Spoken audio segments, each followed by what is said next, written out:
Adolat tarozisi. Lev Tolstoy. Hikoya. Qadimgi Misr shohlaridan ulug' Boykos o'z shaharlaridan birida adolatli qozi borligidan xabar topdi.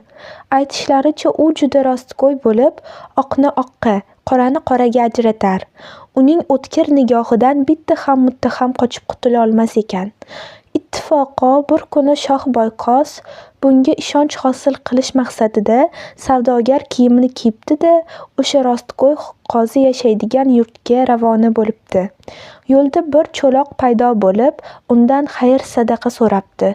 Shoh unga sadaqa berib yo'lida davom etibdi. Ammo tilanchi uning etagasiga osilib olibdi. "Xo'sh, senga o'zi nima kerak?" so'rabdi Shoh Boykos. "Sen menga sadaqa berding, lekin yana bir iltifot ko'rsat. Meni otingni shahar o'rtasiga maydonga olib bor, toki men yo'ldagi ot va tuyalar ezib tashlamasin." Shoh Boykos cho'loqni otiga mingashtirib, shahar markazidagi katta maydonga olib boribdi. So'ng otini daraxtga bog'lab qo'yibdi. Ammo qaysar tilanchi otdan hech tushmas emish. Shunda Shoh Boykos debdi: "Xo'sh, nega otda o'tiribsan? Biz yetib keldik. Endi otdan tush." Tilanchi unga shunday javob qaytaribdi: "Axir ot meniki bo'lsa, nega undan tushishim kerak? Agar bunga gumoning bo'lsa, unda shahar qozisiga boramiz." Atrofdagi olomon ham buni eshitib shovqin solibdi. "Qoziga boringlar, to'g'ri hukmni qozi chiqaradi." Noiloj Shoh Boykos haligi cho'loq bilan shahar qozisining oldiga borishibdi.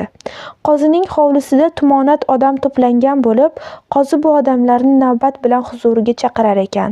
U birinchi bo'lib oldiga bir olim va dehqonni chorlabdi. Ular bitta go'zal ayol uchun qozining huzuriga kelishgan ekan. Dehqon o'sha ayolni xotinim desa, yo tavba, olim ham bu ayol mening zavjai halolim dermish. Qozi ikki tomonni tinglab bo'lib hukm chiqaribdi.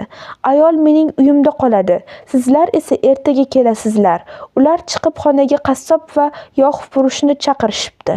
Qassobning qo'li qon, yog' furushning qo'llari esa moyga belangan ekan.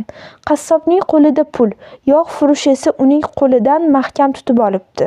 Shunda qassob arz-dodini aytibdi: "Taqsir, men bu odamdan yog' sotib olib, endi pulini bermoqchi edim.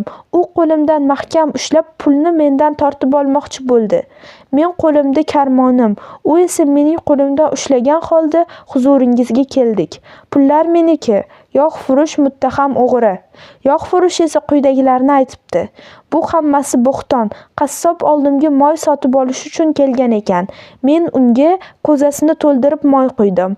U mendan dinorni maydalab berishimni so'radi. Men mayda chiqarib peshtaxtaga qo'ydim. Qassob bu pullarni olib qochmoqchi bo'ldi. Men shu payt uni qo'lidan ushlab sizga olib keldim, taqsir." Qozi biroz sukut saqlab keyin shunday debdi: "Pullar menda qoladi, sizlar ertaga kelinglar." Navbat Shoh Boykosga kelgach, u ham bo'lgan voqeani oqizmay-tomizmay aytib beribdi. Shunda qozi cho'loqqa yuzlanibdi. Cho'loq quyidagilarni gapiribdi. Uning gaplari g'irt yolg'on. Men o'z otimda sayr qilib yurgan edim. Bu odam esa mendan o'zini maydongacha eltib qo'yishni so'radi. Keyin menga tuhmat qilib, bu ot o'ziniki ekanligini da'vo qildi. Uning gaplari g'irt yolg'on. Buni eshitib qozi javob qaytaribdi: "Otni mening uyimda qoldirib, o'zlaringiz ertaga keling." Ertasiga ertalab shaharning markaziy maydoniga tumonat odam to'plangan. Hamma qozining adolatli qarorini kutar ekan. Birinchi bo'lib olim va dehqon qozining qabuliga kirishibdi. Qozi o'ylab turib, o'zining birinchi qarorini xalqqa e'lon qilibdi. Xotin olimga tegishli, dehqonga esa 50 darra urilsin. Olim o'z xotinini olibdi, dehqon esa jazoga tortilibdi. Keyin qozi qassob va yog' furushni oldiga chaqiribdi. "Bu pullar seniki", debdi qozi qassobga. Keyin yog' furushga yuzlanibdi. "Yog' furushga 50 darra urilsin." Nihoyat navbat Shoh Boykos va cho'loqqa kelibdi. "Sen o'z otingni 20 marta boshqa otning orasidan taniy olasanmi?" so'rabdi qozi Shoh Boykosdan. "Taniy olaman, taqsir", javob qaytaribdi Shoh Boykos. Sencha yuzlanibdi ko'zi cho'loqqa. "Men ham o'z otimni taniyman", javob beribdi cho'loq. ortimdan yuringlarchi. Hammalari birgalashib otxonaga o'tishibdi. Shoh boyqos guvohlar oldida 20 ta ot orasidan o'zining otini ko'rsatibdi. Keyin qozi cho'loqni chaqirib, uni ham otxonaga olib boribdi va undan o'z otini topib berishni so'rabdi. Cho'loq ham o'sha otni ko'rsatibdi. Shundan so'ng qozi o'z o'rniga o'tib, qarorini hammaga e'lon qilibdi. Ot boyqosniki, cho'loqqa esa 50 darra urilsin. Ish kuni tugab, qozi uyiga ketayotganda Shoh boyqos uning ortidan ergashibdi. "Xo'sh, nima gap? Yo mening qarorimdan norozimisan?" so'rabdi qozi Shoh boyqosdan. "Yo'q, men qaroringdan roziman. Faqat xotin olimniki, pullar qassobniki. Ot meniki ekanini qanday aniqlaganingga aqlim yetmayapti." Shunda qozi javob qaytaribdi. "Xotin kimnikiligini men bunday bilib oldim. Uni ertalab huzurimga chaqirib, siyohdonga siyoh quyib ber deb so'radim. U siyohdonni oldi. Uni chaqqonlik bilan yuvib tozalab, so'ng siyoh quydi. Aftidan xotin bu ishni oldin ham qilib yurgan. Shuning uchun bu ish unga uncha qiyin bo'lmadi.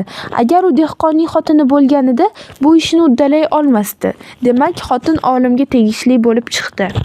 Pullarni esa suvga solib qo'ydim. Ertalab qarasam, piyoladagi suvning beti top-toza. Agar bu pullar yog'furishga tegishli bo'lganida, suv yuzasida moy dog'lari paydo bo'lardi. Demak, qassob to'g'ri gapirgan. Ot kimga tegishli ekanligini aniqlash ancha og'ir kechdi. Chunki cho'loq ham sening otingni tanidi. Sizlarni otxonaga boshlab borganimda, men uchun sizlarning otni tanishingiz emas, balki otning sizlarni tanishi zarurroq edi. Sen yaqinlashganingda ot boshini ko'tarib senga intildi. Cho'loq unga yaqin kelganida esa ot quloqlarini chimirdi. Bunga ko'ra, otning haqiqiy xo'jayini sen eding. Shunda Shoh boyqos debdi: "Men oddiy savdogar emasman. Shu yurtning podshohi Shoh boyqosman. Odamlarning sen haqingda aytayotgan so'zlariga o'zim guvoh bo'lish uchun bu yerga kelgan edim. Sening rostgo'y qozi ekaningga butkul ishondim. Tila tilagingni, seni mukofotlayman." Rostgo'y qozi vazminlik bilan javob qaytaribdi. "Menga mukofot kerak emas, janobi oliylari. Ulug' shohimning maqtovlari men uchun eng oliy sharaf."